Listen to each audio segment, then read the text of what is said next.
Auzubillahiminash-shaytanir-rajim. Bismillahir-rahmanir-rahim. Dear student, this is lecture number 10, chapter 3, theories of covalent bond and shape of molecule, first year chemistry course.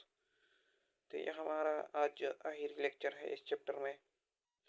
तो start करेंगे effect on bonding on physical and chemical property.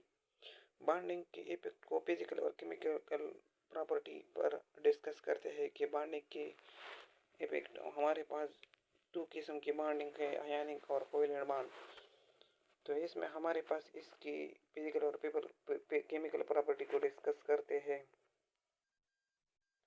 तो सबसे पहले आते हैं कि physical property of molecule can be predicted by intermolecular force of attraction.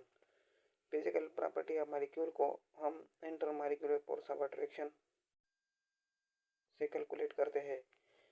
Chemical property of molecule can be predicted by intramolecular force of attraction. Chemical property of molecule को हम intramolecular force of attraction से calculate करते हैं।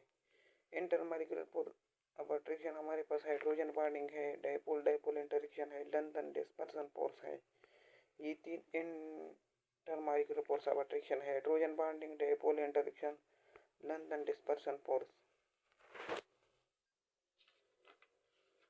इसके बाद अगर हम intramolecular force of attraction को पढ़े तो इसमें हमारे पास कोवेलेंट बॉन्ड आता है।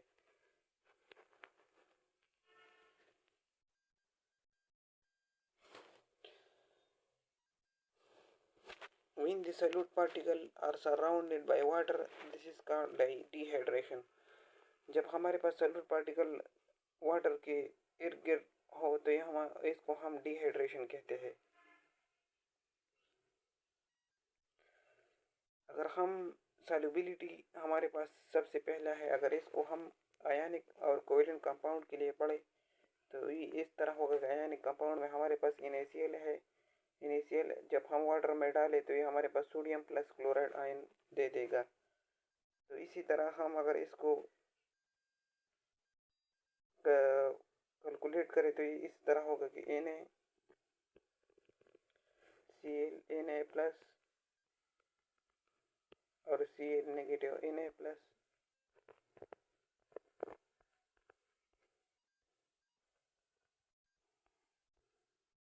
Cl negative. तो ये हमारे पास अगर हम वाटर में दे रहे तो ये Na प्लस और Cl आयन दे देगा। इसके बाद अगर हम इसमें हमारे पास NaCl होगा। इसके बाद हमारे पास लंदन डिस्पर्सन फोर्स भी है, वो कोवेलेंट कंपाउंड में लंदन डिस्पर्सन फोर्स है।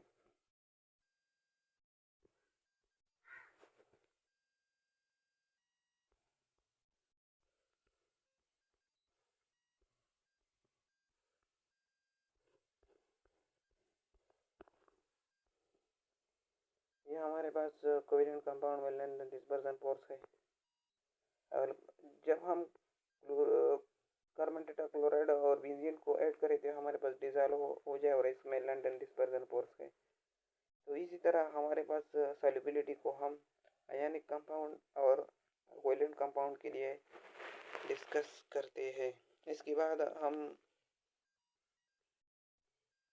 रिएक्टिविटी की तरफ आते हैं या स्पीड ऑफ रिएक्शन भी हम पढ़ते हैं।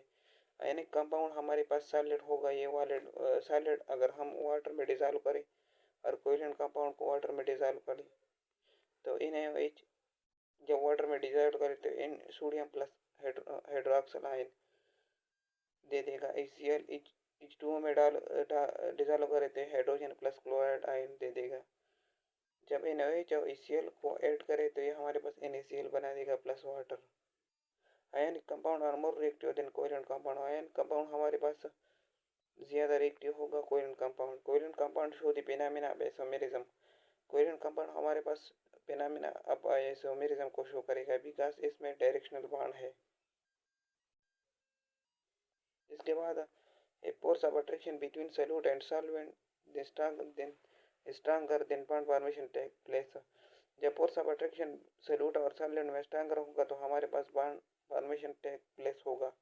If solute stronger than no bond formation take place. अगर हमारे पास सॉल्यूट स्ट्रांगर होगा तो हमारे पास कोई बॉन्ड फॉर्मेशन टेंथ प्लेस नहीं होगा, क्योंकि कोई बांड भी नहीं बनता अगर सैल्यूट स्ट्रांगर हो। तो ये हमारे पास शॉर्ट लेक्चर था। अगर आप में आपको इसमें कोई भी मसला हो तो हमसे कमेंट में पूछ सकते हैं। अगर आपने हमारे चैनल को सब्सक्राइब नहीं किया तो सब्सक्राइब करें। Thank you.